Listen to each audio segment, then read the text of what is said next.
ሓደገኛ ኢድ ኣታውነት ቻይናን ሕቡራት ዓረብ ኤምሬትስ ኣንጻር ትግራይ ካብ መዓልትና መዓልቲ እንዳተጋደደ ይርከብ።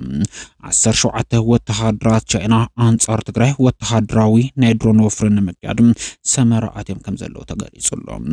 በዝሒ ድሮናት ሕቡራት ዓረብ ኤምሬትስ ድማ ኣብ ሰማያት ትግራይ ይሕንበባ ከም ዘለዋ ሕዚ ተሰምዐ ሓደገኛ ሓበሬታ የመላኽት። ነዞም ሓደገኛ ምንቅስቃስ ዘካየዱ ዘለዉ ቻይናን ሕቡራት ዓረብ ኤምሬትስ ንምክያድ ድማ ዲፕሎማሲያዊ ቃልሲ ከም ዝጠልብ ተጠቂሱሎ። ብፍላይ ድማ ኣሜሪካ ኣብዚ ሕዚ እዋን ኣንጻር ኢትዮጵያ ሒዛቶ ዘላ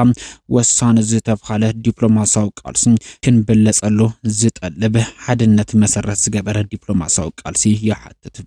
ሰላምታ ይረሳዕናን ከመይ ትጸንሑ ዝኸበርኩምን ፍትዋትን ተኸታተልቲ መደብ ሰባውያን እንታይ ምስ ኣብ ልዕሊ ትግራይ ካልኣይ ዙር ኩናት ንምውላዕ ዝሸባሸብ ዘሎ ስርዓት ብልጽግና ዳግም ድሮናቱ ኣብ ሰማያት ትግራይ ከም ዘዋፈረ ተገሊጹሎ። ነዘን ድሮናት ኦፕሬት ዝገብሩ ቻይናውያን እተን ድሮናት ድማ ካብ ሕቡራት ዓረብ ኤምሬትስ ተረኺበን ኣብ ሰፊሕ ሓደገኛ ምንቅስቃስ ይርከቡ።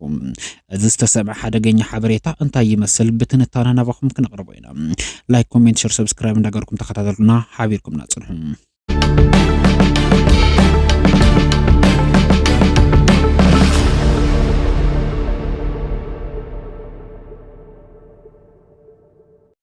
ስርዓት ብልጽግና ኣብ ዞባ ቀይሕ ባሕሪ ቀርኒ ኣፍሪካ ፈጢርዎ ዘሎ ጸጥታዊ ቅልውላው ኢትዮጵያ ከም ሃገር ኣትያቶ ዘላ ውሽጣውን ከባባውን ጸጥታውን ኢኮኖሚያውን ውድቀት ንምዕራባውያን ብፍላይ ድማ ንኣሜሪካ የመና የተሓሳስብ ከም ዘሎ ተገሊጹ። መንግስቲ ኣሜሪካ ስርዓት ብልጽግና ኣብ ዞባ ዘካየዶ ዘሎ ኣንጻር ዞባውን ሃገራውን ሰላም ዘቕንዕ ኣካይዳ ጠጠው ንኸብል ዕላዊ ቅዋም ብተደጋጋሚ ብዝተፈላለየ ማሕበራቱ እናፍለጠ ይርከብ። ብፍላይ ድማ ኣብ ዝቐረባ ኣብ ዝተኻየዱ ዝርርብ ስልኪ ኣብይ ኣሕመድ ምስ ኤርትራ ኮነ ምስ ትግራይ ኩናት ከይፅሕትር ዘጥንቅቑ ከም ዝነበሩ እዮም ዝግለጹ። ጉዳይ ትግራይ ብስምምዕነት ፕሪቶርያ ዝተኣሰረ ስለ ዝኾነ ንተግባራውነቱ እቲ ስምምዕነት ክሰርሑ እምበር ከምቲ ናይ ቅድሚ ሕዚ ውሽጣዊ ጉዳይ እዛ ሃገር እዩ ብዝብል ኣሜሪካ ከም ዘይትቕበሎ ከም ዘፍለጥዎ ተሓቢሩሎ። ኣብዚ ብተወሳኺ ብልጽግና ኣብ ዞባ ዘርኢ ዘሎ ኢድ ኣታውነት ናይ ካልኦት ሓይልታት ጥቕምን ድሌትን ንምምላእ እምበር ናይ ባዕሉ ከም ዘይኮነ ከም ዝተገለጸሉ ተሓቢሩሎ። ብተመሳሳሊ ኣብ ክልላት ኣምሓራን ኦሮሞን ዘሎ ኩነታት ብዘተ ንምፍታሕ ድሌት ከም ዘይብሉ ክሳብ ሕዚ ንኸባቢ ሓደ ዓመት ምስ ሓይልታት ኦሮሞን ኣምሓራን ርክብ እናገበርና ኢና ብዝርርብ ክንፈትሖ ኢና ዝብል ዝነበረ ኣብ ሓቂ ዝተደረኸ ስለ ዘይኮነ ሓቀኛ ዝርርብ ብምግባር ውሽጣዊ ፖለቲካዊ ጸገማት እዚ ሃገር ክፈትሕ ከም ዘለዎ ከም ዝተገለጸሉ እውን ክፍለጥ ተኻኢሉሎ። ብኻሊእ ወገን ሕቡራት ዓረብ ኤምሬትስ ኣብ ዞባ ዝገብርዎ ዘለዉ ወተሃደራውን ፋይናንሳዊ ኢድ ኣታውነት ተቃውሞ ይገጥሞ ከም ዘለዎ እውን ተሓቢሩሎ። ነዚ ኣታውነት ንኽቋረጽ መንግስቲ ኣሜሪካ ኮነ ካልኦት ምዕራባውያን ሃገራት ምስ ኤምሬት ተኸታታሊ ዝርርብ ይገብሩ ከም ዘለዉ ተሓቢሩሎ። ጉዕዞ ንጉሳዊ ስዑድ ሳልማን ናብ ዋሽንግተንን ጀነራል ኣንደርሰን ኣዛዚ ኣፍሪካ ናብ ስዑዲ ኤምሬት ኢትዮጵያን ሶማልያን እውን መዚ ጉዳይ ዝተኣሳሰረ ከም ዝኾነ እዩ ዝተሓበረ።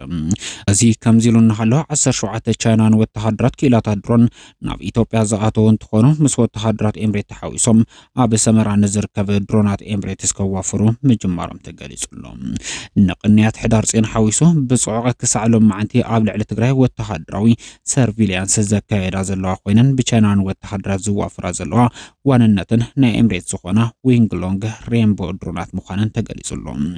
እዞም ቻይናውያን ወተሃደራት ኣባላት ሰራዊት ቻይና ከም ዝኾኑ ዝተገለጸ እንትኸውን ኩሉ ፋይናንሳውን ሎጂስቲካውን ድጋፍ ድማ ብሕቡራት ዓረብ ኤምሬትስ ከም ዝሽፈን ክፍለጥ ተኻኢሉሎ። ኤምሬትስ ካብቶም ቅድም ክብል ምስ ሙሉእ ተተኳሲ ዘተኣታተወትን ስርሒት ቻይና ዝኾና 5 ዊንግሎንግ 6 ሬንቦ CH-95 ድሮናት ብተወሳኺ ሓደ ዊንግሎንግ 2 ሓደሽቲ ስርሒት ቱርክ ዝኾነ ካብ ባይራክታር 2 እውን ዝተመሓየሻ ድሮናት ናብ ብልጽግና ከም ዘተኣታተወ ተገሊጹሎ። ብኻሊእ ኣንፈት ኦፕሬተራት ድሮን ወተሃደራት ኤምሬት ኣብ ደብረ ዘይት ተኣኪቦም ብቻይናውያን ክኢላታት ድሮን ስልጠና ይወሃቦም ከም ዘሎ ተገሊጹሎ። ብሓፈሻ ቻይናን ኤምሬትስን ንትግራይ ማእኸል ዝገበረ ዝተዋደደ ኢድ ኣታውነት እናፈጸማ ዘለዋ ኮይነን ዲያስፖራታት ሓይልታት ትግራይን ፈተውት ትግራይን ኣብ ልዕሊ ዲፕሎማሲያውን ኢኮኖሚያውን ማእከላት እዘን ሃገራት ጸቕጢ ፐብሊክ ዲፕሎማሲ ክፍጠር ከም ዝግባእ ጻውዒት ቀሪቡሎም ኣብ ዋሽንግተን ዲሲ ኣብ ስቴት ዲፓርትመንት ኣብ ልዕሊ ኤምባሲ ኤምሬት ብቀጻል ዝካየድ ዘሎ ሰልፊ ተቃውሞ ኣብ ልዕሊ ኤምባሲ ቻይና እውን ክካየድ ከም ዘለዎ ተጠቂሱሎ በኩሉ ማሕበራትና ንኢድ ኣታውነት ኣመልኪቱ ንምዕራባውያን መንግስታትን ማሕበረሰብ ዓለም ኣብ ልዕሊ ትግራይ ዝፍጸም ዘሎ ምትእትታው ኢድ እውን ክፍለጥ ኣብ ምግባር ክንቃለስ ይግበአና ዝብል ጻውዒት ቀሪቡሎም ዝኹሉ ሓበሬታ ሒዙ ዝወፀ ኣክቲቪስት ካሳ ሃይለማርያም እንትኸውን ኣብ ዲፕሎማሲያዊ ቃልሲ ደጋፍ ክኸውን ዝኽእል መሪሕነት ኣሜሪካ ብምጥቃስ ድማ ተወሳኺ ሓበሬታ ይቐጽል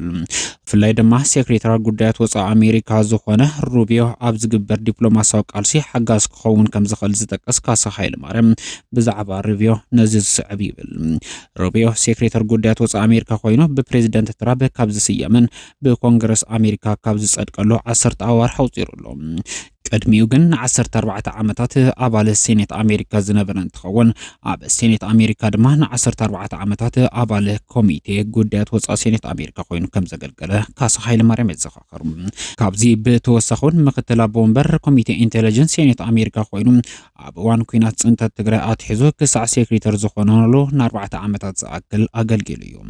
ብፍላይ ኣብ እዋን ጆኖሳይድ ትግራይ ምስ ሴናተር ሜንዴዝን ሴናተር ጄም ሬሽን ኮይኖም ንጉዳይ ትግራይ ብዕቱብ ይከታተሉን ይጣበቁን ኢሉ እውን ጉቡእ ምላሽ ይህቡ ካብ ዝነበሩ ኣብ ቅድሚ ዝስርዑ ሴናተራት እቲ ሓደ ነይሩ ካብ ትግራይ ሓሊፉን ንዞባ ቀይሕ ባሕሪ ቀርን ኣፍሪካ ከምኡውን ንማእከላይ ምብራቕን ካልኦት ተኻሳሕቲ ጂኦፖለቲካዊ ቅልውላው ዘለዎም ሪጅናል ዓለማት ብዕምቀት ዝከታተልን ዘዳምፅን ዕሙቕ ዝበለ ፍልጠትን ተመክሮን ዲፕሎማሲ ዓለምና ዝወነነ ሴናተር እዩ ነይሩ ሎሚ ብዓብዪ ሓላፍነት ፈጻሚ ጉዳያት ወፃኢ ኣሜሪካ ብምዃን ኣብ ዲፕሎማሲ ዓለምና ርኡይ ተራ እናተጻወተ ይርከብ ስለዚ ከምና ኣብይ ኣሕመድ ዝዓይነቶም ብደም ዝጨቀው ገበነኛታት ጆኖሳይድ ከም ድሌቶም ዝዕንድሩሎም ካብ ዘመነ ኢኒ ሴክሬተሪ ፖምፒዮ ዓይነት ብልሽው ዲፕሎማሲያዊ ኣሜሪካ ሎሚ ኣብ ዘመነ ሴክሬተሪ ሩቢዮ የለን ድሌትን ጥቕምን ኣሜሪካ ማእኸል ገይሩ ንዞባውን ከባባውያን ሰላም ዝነጥፍ ሓድሽ ቅዲ ዲፕሎማሲ እዩ ኣተኣታትዩ ዝርከብ ትግራይ ብዘራየት ብጆኖሳይድ ዝተሓሰየት ዓዲ ድማ ስምምዕነት ፕሪቶሪያ ብምሉእነት ንኽትግበር ተሓታትነትን ፍትሕን ንኽረጋገጽ